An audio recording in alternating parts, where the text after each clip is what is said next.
Twizere ko mumeze neza cyane rwose kandi aho muri hirya no hino hatandukanye mukomeje kugira ibihe byiza. Twihuta cyane tuje mu makuru agezweho yihuta atugezeho natwe tuba tugomba kubagezaho mu bambere rwose mukayumva hano nta handi murayumva. Nitwa Isaac Neza, reka twinjire muri aya makuru. Hari amakuru avuga ko ibintu byabaye bibi cyane mu gihugu cy'u Burundi nyuma yuko ku munsi w'ejo cyangwa se mu ijoro ryakeye hemejwe amakuru yuko uwitwa General Baratuza ahinduwe mu gisirikare cyangwa se avanwe mu nshingano ku mugaragaro agasimbuzwa undi. Nza kukubwira uwo ari we mu kanya gato cyane kuko ubu ngubu bya bidasubirwaho nubwo amaze iminsi yirukanwe hari hataremezwa umusimbura mu buyobozi cyangwa se mu buvugizi bw'igisirikare cy'u Burundi. Uyu nguyu akaba yitwa General Baratuza Gaspard yamaze gusimburwa, ariko icyo ntabwo ari cyo gitangaje, ahubwo ibyakurikiyeho cyangwa se amagambo akomeje kuba menshi niyo akomeje guteza impaka cyane hariya i Bujumbura. Biteye bite? Turaza kuhagaruka turebe uko ibintu byifashe kuko bije nyuma yuko n'ubundi hari umwuka mubi uri kuvugwa hagati y'abajenerali cyangwa se abasirikare bakuru mu Burundi, hagati yabo na Perezida Evariste Ndayishimiye umaze iminsi atowe ngo azahagararire ishyaka rye CNDD-FDD mu matora y'umukuru w'igihugu ateganyijwe umwaka utaha 2027. Hari imirwano ikomeye cyane, nza kukubwira uko bimeze mu bice bya za Minembwe. Urugamba rwabaye urugamba cyangwa se rwabaye imberenge. Ejo nakubwiraga uko ibintu byifashe, operation ziri gukorwa na M23, ariko kandi n'ibitero bikomeye cyane biri kugabwa n'igisirikare cya leta ya FARDC ndetse babigaba nyine kuri M23 na Twirwaneho.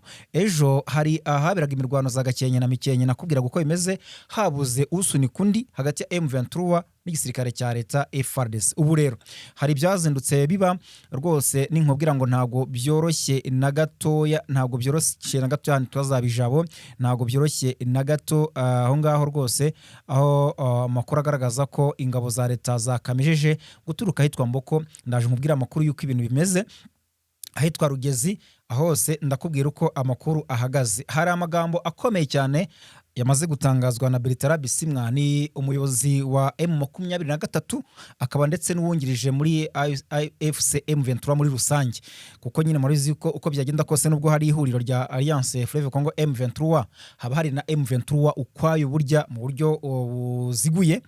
No kuvuga ko rero uyo M23 nyirizina burya iyoborwa na Bertrand Bisimwa, mu gihe AFC iyoborwa na Corneille Nanga akaba yungirijwe na Bertrand Bisimwa. Bertrand Bisimwa mu magambo akomeye cyane ndetse ubona ko ashobora guhindura ibintu. Ndaza kukubwira ibyo yatangajwe kuri leta ya Kinshasa ndetse n'uburyo ibyo yatangaje bishobora guhindura isura y'urugamba ruri kubera mu burasirazuba bwa Repubulika ya Demokarasi ya Kongo.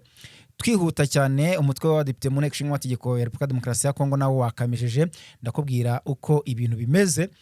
Rero ikindi tuza kuganiraho ni bigendanye ni byatangajwe by'amasezerano y'agahenge cyangwa se guhererekanya imfungwa z'intambara hagati ya AFC ndetse na leta Kinshasa. Iminsi irirenze, iminsi rwose imaze kuba 10 kugeza ubu nta kirakorwa. Impamvu ni iyihe? Biraza kugenda gute? Byose turaje tubigarukeho. Reka twinjire muri aya makuru ku buryo burambuye mbere yuko tujya ku mirimo cyangwa se ku mirwano ikomeye cyane iri kubera mu burasirazuba bwa Repubulika ya Demokarasi ya Kongo hagati ya AFC M23 n'igisirikare cya leta FARDC n'abambari bacyo Wazalendo, FDLR, FDNB n'abandi batandukanye bafatanya mu kurwanya M23. Nkubwira uko urugamba rwanahindutse, reka tubanze tujye i Bujumbura.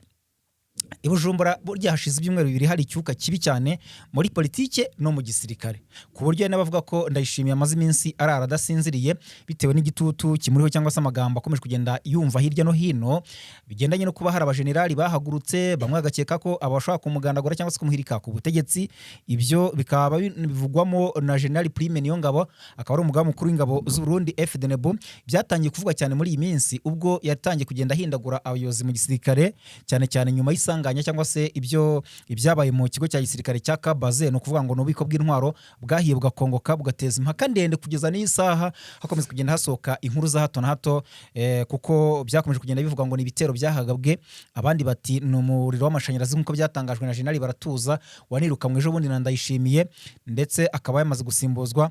Ubu rero amagambo yabaye menshi cyane. Impamvu yabaye menshi cyane ni iyihe? Nuko mu ijoro ryakeye rwose twagiye tubona inkuru itunguranye yuko ibintu byahindutse mu gisirikare.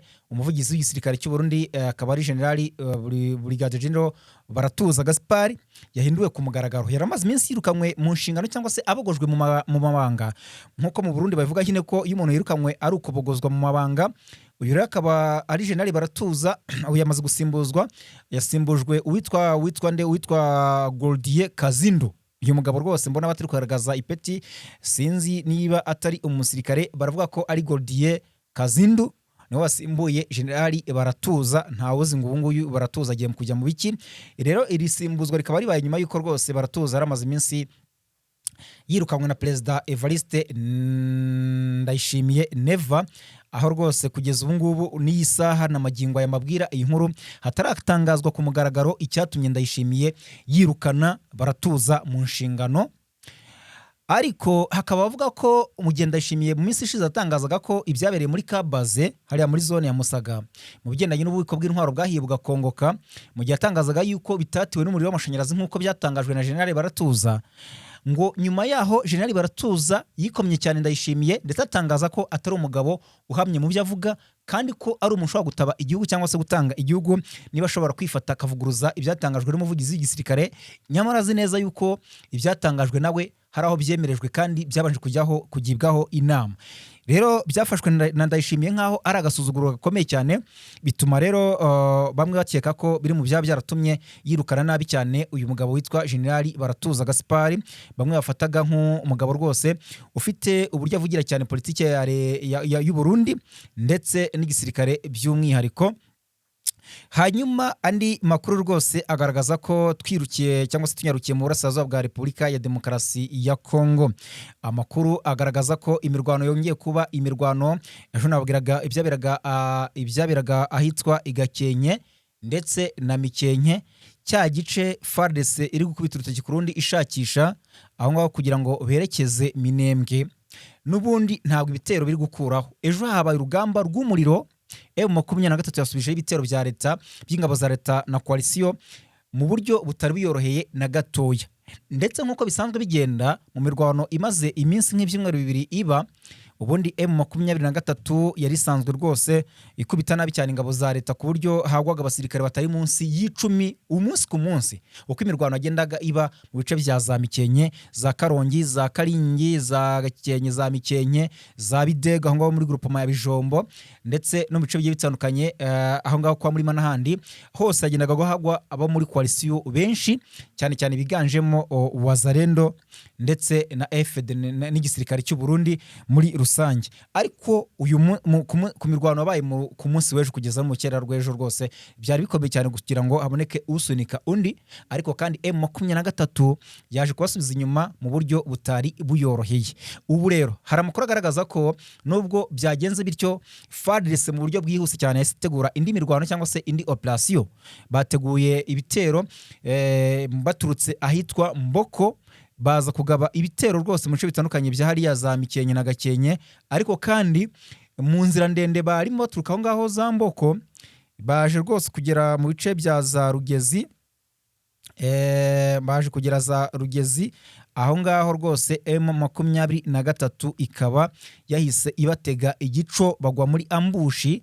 Bamaze kugwa muri ambushi bitandukanye ko bisanzwe bigenda, murabizi ko mu minsi ishize nk'icyumweru gishize M23 teze ambushi ahitwa za Mitamba, aho ngaho hagwa abasirikare benshi cyane bo mu ihuriro rya cyangwa se muri coalition ya FARDC, ariko iki gico yateze noneho ntabwo cyabashije kugwamo abasirikare cyangwa se coalition ya FARDC, ahubwo uko byagenze nta kundi hayisabaho gusakirana cyangwa se kurasana bikomeye cyane. N'ubu ngubu mbabwira iyi nkuru mwabantu mwe, umuriro ukomeje kugenda waka hagati ya M23 bafatanyije na Twirwaneho rwose barwana n'igisirikare cya leta ya Kongo FARDC. Ntabwo byoroshye na gatoya, ahitwa za Rugezi ubu ngubu tuvugana rwose birakomeye cyane.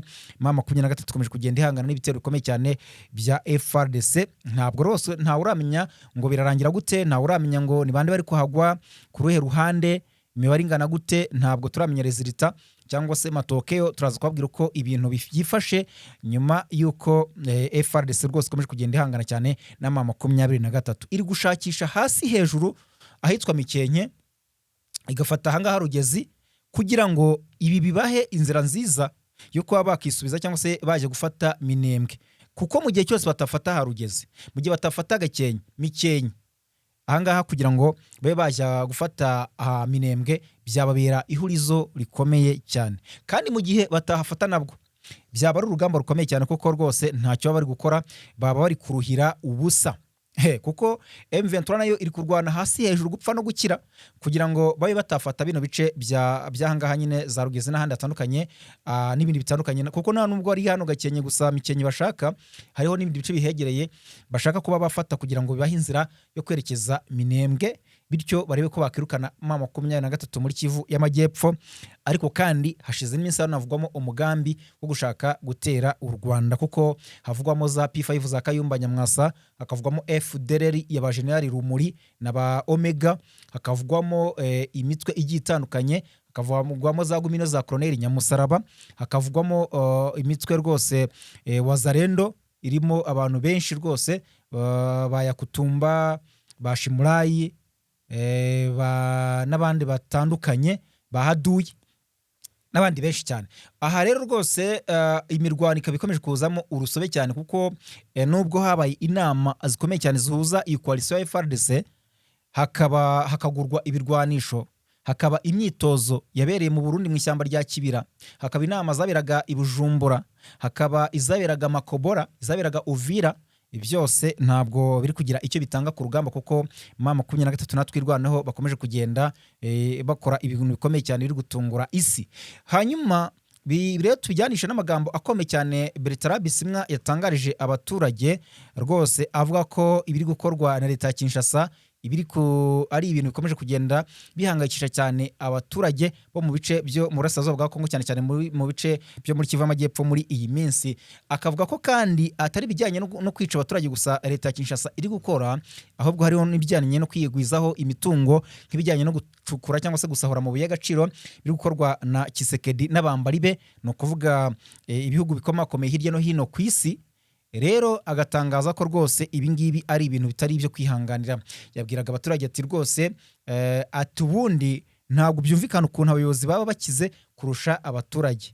Umuyobozi akwiye gukorera abaturage kurusha uko yakikorera ubwe. Yamara kubona abaturage bateye imbere cyangwa se bagize ibyo bigwizaho, batekanye, barya bagahaga, babona aho barambika umusaya, babasha gukora ingendo, babasha kwivuza, abanyeshuri babasha kwiga, ati nabo barangiza bakabona nabo kwigwizaho imitungo. Atariko ntabwo ariko bimeze mu gihugu cyacu cya Repubulika ya Demokarasi ya Kongo. Ati abayobozi inda barazikweduye, barashaka kurya bagahaga, umuturage yicira isazi mu jisho, ndetse abandi bapfira ku gasozi nkaho rwose atari abantu bo guhabwa agaciro. Bati rero ntabwo bikwiye cyane, ni nayo mpamvu dukwiye kurwanira ishyaka abaturage cyangwa se igihugu cyacu kugira ngo haibe impinduka zitandukanye. Bati kandi ninjye nawe kugira ngo iki gihugu kizongere kibe igihugu kurusha uko kimeze uyu munsi, cyabaye isibaniro ry'ibibi cyangwa se isibaniro ry'abanzi n'abashaka kwica umutekano w'abaturage. Ati twebwe nka AFC M23 icyo dushyize imbere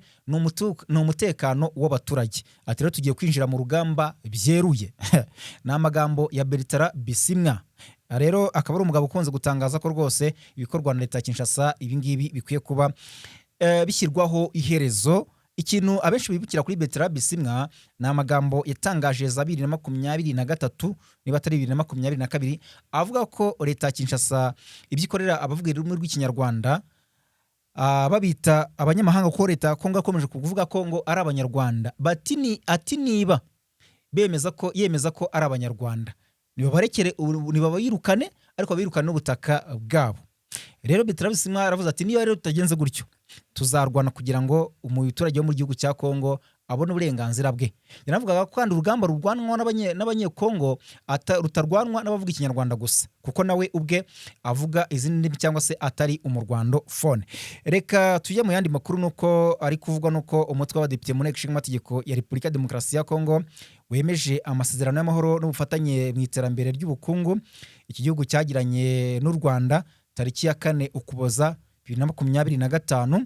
Itora ryayobowe na Vice Perezida wa mbere w'umutwe w'abadepite Jean Claude Chirumbayi ku itariki 27 Mata 2026.